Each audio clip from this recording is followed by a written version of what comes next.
Olá, sejam bem-vindos. Que a paz do Senhor te acompanhe por todos os momentos de sua vida. Deixa eu te dizer algo direto: Deus não escolhe quem mereceu, Ele escolhe quem decidiu amar, e isso é o tipo de verdade que dá alívio imediato à alma. Parece contraintuitivo, mas é bíblico. A escolha não é prêmio por desempenho, é decisão de Deus para gerar cura, livramento e paz duradoura onde antes havia medo e confusão. Talvez você esteja cansado de tentar manter a energia positiva no braço, se comparando e se perguntando: por que eu? Pois hoje você vai entender, de forma clara e prática, por que Deus te escolheu e como essa fé acende esperança real, sem teatro e sem culpa. Fica comigo, porque cada ponto vai destravar uma parte da sua história, e você vai perceber que não era atraso, era preparo. Razão 1. Porque Deus te amou primeiro. Deixa eu te dizer algo que muda o eixo do coração. Deus não começou a te amar quando você acertou, Ele te amou primeiro, quando você nem sabia se merecia respirar em paz duradoura. É uma escolha intencional, profunda, e isso já traz alívio para a alma cansada. Quando a mente insiste em te chamar de comum, a fé responde: você é alvo de graça, e graça não negocia com desempenho. E sim, isso é cura para o pensamento que vive mendigando a aprovação. Pensa num pai que corre ao encontro do filho antes de ouvir a explicação completa. É mais ou menos assim que o amor de Deus desarma o medo e entrega a esperança. Você pode até ter dias em que a energia positiva some e a oração sai baixinha, mas o amor dele não diminui por causa disso. Um passo prático, hoje: escreva num papel 3 frases que você costuma repetir contra si mesmo. Ao lado, escreva como Deus te enxerga, com verdade, não com auto-engano. Essa troca de lente é livramento de muita culpa disfarçada de humildade. E sabe o que é curioso? Quando você aceita que Deus te amou primeiro, você para de tentar provar valor e começa a receber inspiração para viver com mais verdade. Você percebe que até as falhas podem virar um ponto de encontro com misericórdia, e não um tribunal sem saída. Experimente uma disciplina simples. Antes de dormir, agradeça por 3 sinais de cuidado de Deus no seu dia: um livramento no trânsito, um conselho certo, uma conversa que trouxe alívio. E quando isso firmar dentro de você, fica impossível não perguntar: se Ele me ama assim, então, por que Ele me separou para algo específico? Razão 2. Porque Ele te separou para um propósito. Repara numa verdade do reino: quando Deus chama, Ele não chama por capricho, chama por propósito, como está escrito que fomos criados em Cristo Jesus para boas obras. Não é só para pertencer, é para ser enviado, como flecha na mão do valente, com direção e intenção. E isso traz alívio à alma, porque a vida deixa de ser um acaso e passa a ser um caminho guardado por Deus. Onde você via apenas rotina, Ele vê campo. Onde você via apenas dor, Ele vê cura e testemunho. A paz duradoura quando a gente entende que a mão do oleiro não desperdiça barro. E Deus costuma separar pessoas comuns para missões que parecem grandes demais, justamente para que a fé floresça e a esperança não seja teoria. Olha Moisés, tímido e cheio de poréns. Olha Gideão, se achando pequeno. Olha Davi, improvável aos olhos humanos. E Deus dizendo, em outras palavras: eu te vi, eu te escolhi, levanta. Um passo prático bem bíblico: ore como Samuel. Fala: Senhor, porque o teu servo ouve. E depois anote 3 portas que Deus já colocou diante de você nesta semana: uma conversa, uma necessidade que você percebeu, uma oportunidade de servir. Às vezes, o propósito começa numa atitude simples, e Deus sopra a inspiração onde parecia só obrigação. Outra coisa importante: propósito no reino quase sempre vem acoplado a serviço e caráter. Não é só fazer, é ser diante de Deus, porque Ele sonda o coração e dá livramento de motivações tortas. Então, escolha uma disciplina santa por 14 dias, um salmo por dia em voz alta, Salmo 23, 91, 121, e uma ação prática que acompanhe: encorajar alguém, pedir perdão, oferecer ajuda, repartir um pouco do que você tem. Isso alimenta a energia positiva com verdade e não com ilusão, e fortalece a alma para obedecer com constância. E quando você começa a obedecer, aparece uma pergunta inevitável: mas, Senhor, e a minha fraqueza, e o meu medo, como eu vou sustentar isso? Razão 3. Porque Ele transforma a fraqueza em força. Agora entra uma chave do reino que muita gente ignora. Deus, frequentemente, escolhe quem se sente incapaz para deixar claro que o poder vem dele. A sua fraqueza não é o fim da linha. Pode ser o lugar onde a graça aparece com mais evidência, trazendo cura para a alma e alívio para a mente que vive se cobrando. Há um tipo de paz duradoura que nasce quando você para de lutar sozinho e aprende a depender de Deus com fé simples, do tipo um passo por vez. E convenhamos, é um livramento perceber que você não precisa bancar o super-herói espiritual todo dia. Pensa em Pedro, impulsivo, falho, mas transformado. Pensa em Paulo, que fala de fraqueza para que a força de Deus se aperfeiçoe. Isso não é poesia, é prática espiritual. Um exemplo aplicável: quando o medo bater, em vez de discutir com ele, faça o básico bem feito. Respire, ore uma oração curta e direta: Senhor, fortalece-me.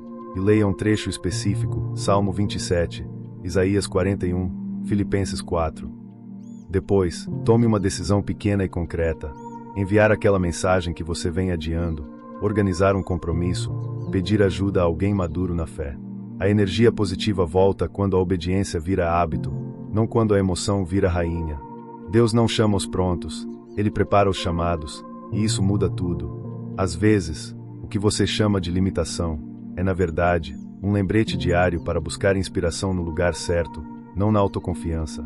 Faça um teste por 7 dias, todo começo de manhã.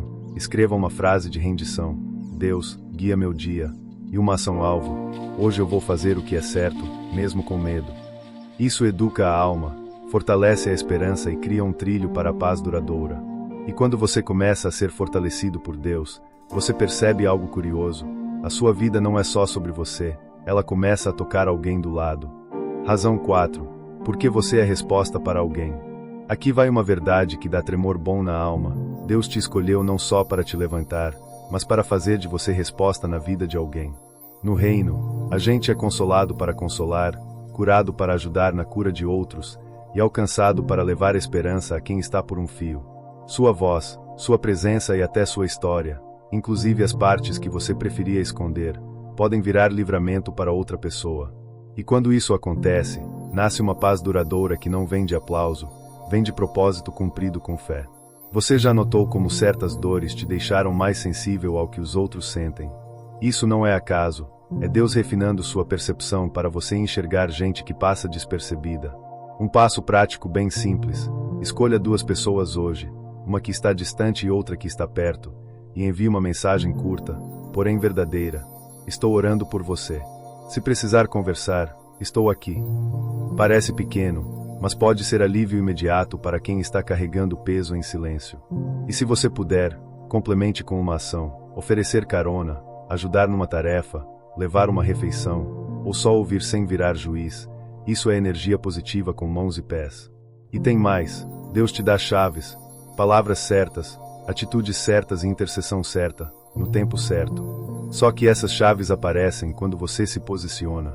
Faça assim: separe 10 minutos por dia para interceder por nomes específicos, e anote impressões e direcionamentos com sobriedade e oração, pedindo inspiração ao Espírito de Deus. Muitas vezes, a resposta que alguém precisa não é um discurso longo, é uma presença firme, um conselho bíblico, uma oração sincera, um convite para caminhar junto. E quando você percebe que sua vida vira bênção concreta, naturalmente surge o próximo passo: Deus não quer só te usar, Ele quer te revelar quem você é nele, como filho. Razão 5. Porque Ele quer te revelar identidade e filiação. Agora chegamos num ponto decisivo. A escolha de Deus não é só uma tarefa para você cumprir, é um relacionamento para você viver.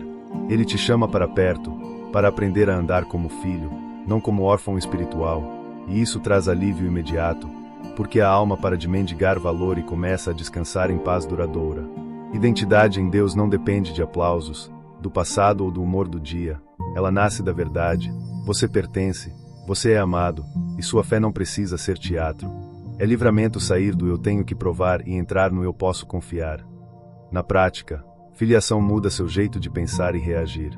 Quando vem a culpa, você aprende a confessar e levantar, não a se esconder. Quando vem a crítica, você filtra com sabedoria, não com desespero. Quando vem o medo, você lembra: Deus não me chamou para viver encurvado. Um exercício aplicável: escreva 2 colunas, mentiras que eu acredito e verdades que Deus diz, e preencha com base em textos bíblicos: Salmo 139 para valor, Romanos 8 para filiação, João 15 para permanência. Isso realinha a mente, Traz cura para as emoções e renova a esperança, como quem abre a janela e deixa a energia positiva entrar, só que com fundamento, não com ilusão.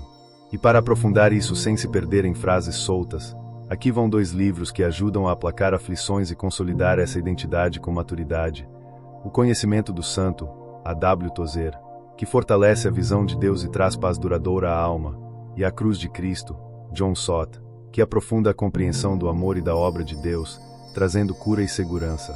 Se você ler devagar, com oração e anotações, sua fé ganha raízes e sua vida começa a ficar mais estável por dentro. E antes de encerrar, deixa eu te provocar com uma pergunta que abre caminho para algo maior. E se a grande verdade sobre ser escolhido for justamente o que estão tentando te fazer esquecer? Agora, deixa eu te fazer um convite prático. Não assista a isso como quem coleciona frases bonitas, mas como quem toma uma decisão diante de Deus. O que você ouviu aqui não é só inspiração, é direção para cura, livramento e paz duradoura na sua vida. Então eu te pergunto, qual é a área da sua alma que mais precisa de alívio hoje? Sua ansiedade, sua culpa, sua insegurança, sua falta de esperança? Escreve isso, ore com sinceridade e escolha um passo concreto ainda nesta semana. Reconciliar-se com alguém, voltar a ler a palavra diariamente, buscar aconselhamento, servir numa área simples, ou recomeçar com fé mesmo tremendo. E mais, quem, ao seu redor, precisa da resposta que Deus está construindo em você? Pense no nome agora. Você pode ser o canal de energia positiva com verdade, não com aparência, uma ligação, uma mensagem, uma oração, um gesto de cuidado. Não subestime o simples quando Deus está no centro. O simples vira semente de cura. Se essa mensagem falou com você, interaja comigo. Qual dos tópicos mais tocou seu coração e por quê? Eu leio os comentários e isso ajuda a levar essa palavra a mais pessoas. E, para continuar crescendo nessa jornada com Deus, se inscreva no canal, ative as notificações e encaminhe este vídeo para amigos e familiares que precisam de uma palavra amiga e de esperança para seguir em frente, até que a paz duradoura se torne estilo de vida.